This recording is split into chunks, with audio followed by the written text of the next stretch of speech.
This one is on a future after World War VI. After World War VI, there was no police. Police were legalized. It was successful.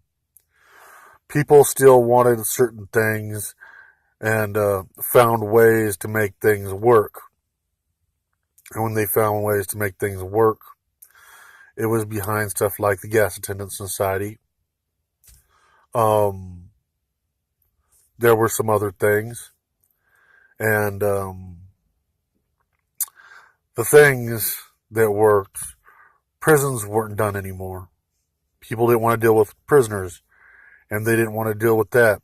Instead, they enacted game shows like Running Man. Running Man was already a movie, by the way. And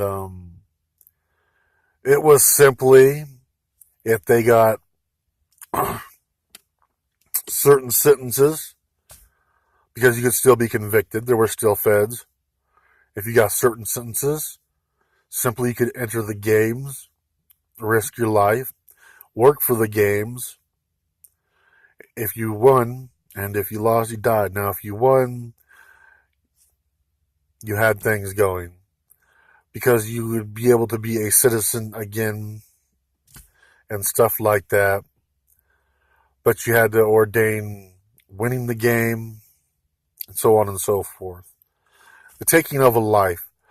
What is the point of a man takes 5 people's life, and whether you can find a reason for legalities if they're convicted to take their life?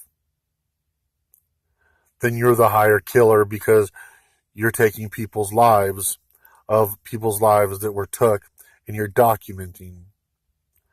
So we came to the conclusion that Running Man was a more successful way. Prisons were eliminated, and people would get dropped off at certain places like Angel Island, stuff like that.